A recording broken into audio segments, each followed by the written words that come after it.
Last वाली class में हमने नॉन एक्वस टाइट्रेशन कंप्लीट कर लिया था। आज हम करेंगे प्रेसिपिटेशन टाइट्रेशन।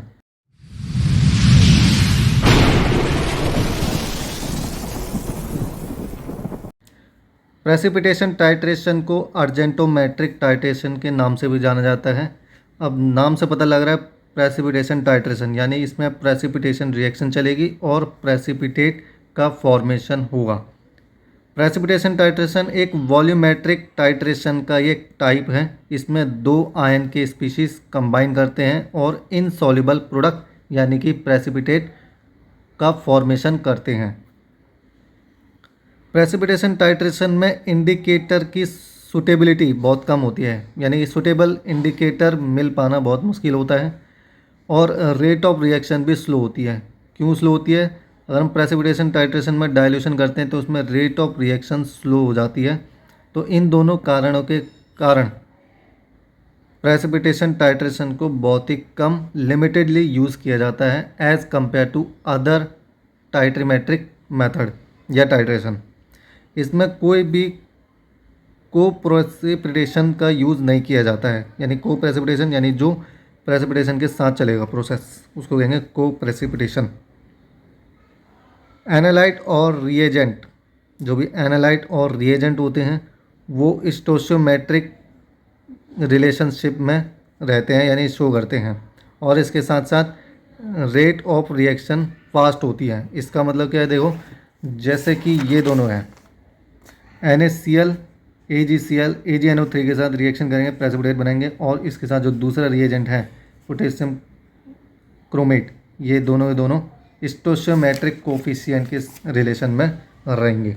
कैसे आगे समझेंगे। अब देखते हैं प्रेसिपिटेशन टाइट्रेशन में कंसेप्ट कौन सा लगेगा। जो प्रेसिपिटेशन टाइट्रेशन है इसमें सॉल्युबिलिटी प्रोडक्ट के प्रिंसिपल पे ही ये बेस्ड होता है प्रेसिपिटेशन टाइट्रेशन। अब मान लो हमारे पास कोई एक रिएक्शन चल रही है, हमारे पास एक सॉलिड है Ba, ये डिसोसिएट हुआ इसके आयंस में। इनिशियल कंसंट्रेशन सॉलिड की S थी और रिएक्टेंट की नहीं, प्रोडक्ट की कंसंट्रेशन 0 थी, क्योंकि कोई भी रिएक्शन आगे नहीं बढ़ी थी। अब रिएक्शन ख़त्म होने वाली है तो सॉलिड की कंसंट्रेशन 0 और प्रोडक्ट की कंसंट्रेशन S हो गई, मान लो, ठीक है। अब हमें यहाँ पे निकालना पड़ेगा के यानी कि रिएक्शन कांस्टेंट हमें निकालना पड़ेगा। कैसे निकालेंगे? प्रोडक्ट की कंसंट्रेशन अपॉन में रिएक्टेंट की कंसंट्रेशन, ऐसे निकालते हैं। अब रिएक्टेंट को ऊपर मल्टीप्लाई कर देंगे, बन जाएगा KSP। और KSP क्या होता है? यहाँ पे सॉल्युबिलिटी प्रोडक्ट होता है KSP। इसकी कंसंट्रेशन क्या थी? B+ की S और A नेगेटिव की S, तो रख दिया S का square, KSP equal to S का स्क्वायर। अब यहाँ पे S क्या है? S यहाँ पे सॉल्युबिलिटी है। सॉल्युबिलिटी क्या होती है? देखो, सॉल्युबिलिटी है, सॉल्युबिलिटी जितनी ज़्यादा उतनी ज़्यादा क्या होती है? कंसंट्रेशन होगी। देखो, जितनी ज़्यादा इसकी कंसंट्रेशन उतनी ज़्यादा सॉल्युबिलिटी, ठीक है। जितनी ज़्यादा इसकी कंसंट्रेशन यानी उतनी ज़्यादा इसकी सॉल्युबिलिटी। तो इसलिए सॉल्युबिलिटी और कंसंट्रेशन यहाँ पे एक ही मान लो, ठीक। अब यहाँ पे KSP सॉल्युबिलिटी प्रोडक्ट है। देखो, ये सॉल्युबिलिटी है ना, इनका प्रोडक्ट ये है KSP, ठीक है। अब जो ये KSP यानी सॉल्युबिलिटी प्रोडक्ट है, अगर ये आयनिक प्रोडक्ट से ज़्यादा होगा, इनसे ज़्यादा होगा, इसका मतलब क्या होगा? आयनिक प्रोडक्ट से ज़्यादा है, यानी कि ये सॉल्युबिलिटी ज़्यादा है। सॉल्युबिलिटी ज़्यादा है तो प्रेसिपिटेशन फॉर्म नहीं होंगे, आयन ज़्यादा होना चाहिए। अच्छा, अगर KSP आयनिक प्रोडक्ट के इक्वल हो गया तो क्या होगा? तो सैचुरेशन आएगा, यानी थोड़ा सा और आयनिक कंसंट्रेशन आते ही प्रेसिपिटेशन बनने लग जाएगा। अब KSP आयनिक प्रोडक्ट से लेसर हो गया, बहुत कम हो गया, तो क्या होगा? तो KSP अगर कम हो गया यानी सॉल्युबिलिटी कम हो गई, सॉल्युबिलिटी कम हो गई तो यानी कि इनसॉल्युबल मटेरियल बनने लगेगा, यानी प्रेसिपिटेशन बनने लगेगा। यहाँ पे जो कंसंट्रेशन है आयंस की, ये KSP से डिनोट की जाएगी या फिर KSP के द्वारा डिफाइन की जाएगी, रूट अंडर KSP से, है ना। S equal to root under KSP। Solubility भी है और कंसंट्रेशन भी है। कैसे? सॉल्युबिलिटी यानी जितना ज़्यादा सॉल्युबिलिटी होगी उतना ज़्यादा इसकी कंसंट्रेशन होगी। Sharpness of titration is depend on the solubility of product. जो टाइट्रेशन की शार्पनेस है वो डिपेंड करेगी सॉल्युबिलिटी प्रोडक्ट पे, सॉल्युबिलिटी प्रोडक्ट पे डिपेंड करेगी, यानी KSP पे डिपेंड करेगी। एक्यूरेट एंड पॉइंट या फिर प्रेसिपिटेशन का फॉर्मेशन डायरेक्टली प्रोपोर्शनल होगा KSP के। जितना ज़्यादा KSP उतना ज़्यादा सॉल्युबिलिटी, उतनी ज़्यादा कंसंट्रेशन इन दोनों की, और जितनी ज़्यादा इन दोनों की कंसंट्रेशन, आयन की कंसंट्रेशन, उतनी ज़्यादा प्रेसिपिटेशन का फॉर्मेशन। जैसे एग्जांपल देख लो, NaCl का सॉल्यूशन है और इसमें हमें क्लोराइड की कंसंट्रेशन को डिटरमाइन करना है, तो भी कर सकते हैं। कैसे कर सकते हैं? जो हमारे पास नॉन कंसंट्रेशन है, देखो हम क्या करेंगे, नॉन कंसंट्रेशन लेंगे AgNO3 का, यानी सिल्वर नाइट्रेट का नॉन कंसंट्रेशन लेंगे और NaCl सॉल्यूशन के साथ टाइट्रेट करा देंगे। तो टाइट्रेशन के दौरान AgCl का प्रेसिपिटेट बनेगा और बॉटम में डिपोजिशन हो जाएगा। ओके, जैसे मान लो हमारे पास एक ये है रिएक्शन चल रही है, NaCl हमारे पास 0.1 मोलर वाला है और इसका हमने लिया है क्वांटिटी 100 ml। AgNO3 की हमारे पास 0.1 मोलर वाला है और 50 ml कंसनट्रेशन हमने ली है। अब दोनों रिएक्शन करेंगे, AgCl के प्रेसिपिटेट बन के बॉटम में डिपॉजिट हो जाएंगे और NaNO3 as a by product बन जाएगा। ठीक है, एज अ बाई प्रोडक्ट बन जाएगा। अब इसके बाद आगे क्या हुआ है इसको हम आगे समझेंगे, क्योंकि अभी समझ नहीं आएगा। देखो, इसका हमें मान लो हमें क्लोराइड की कंसंट्रेशन बतानी है, या फिर हमें बताना है क्या, क्रोमियम कितना यूज़ होगा, क्रोमेट ये क्रोमेट कितना यूज़ होगा, कितना बनेगा, ये हमें पता लगाना है। ठीक है, तो ये हमें पता लगाना है और हमें क्लोराइड की कंसंट्रेशन भी पता लगानी है। ठीक है, तो हमने NaCl को AgNO3 यानी सिल्वर नाइट्रेट के साथ रिएक्शन कराया, इसके प्रेसिपिटेट बने, तो यही प्रेसिपिटेट हमने उठा लिए और यहाँ पर रिएक्शन चली, Ag+ और Cl नेगेटिव बन गया। इनिशियल कंसंट्रेशन इसकी S थी और इन दोनों की 0 थी, फाइनली इनकी SS हो गई, इसकी 0 हो गई। ठीक है, अब हमें रिएक्शन कांस्टेंट निकालना है, कैसे निकालना है ये हम आगे समझ लिए।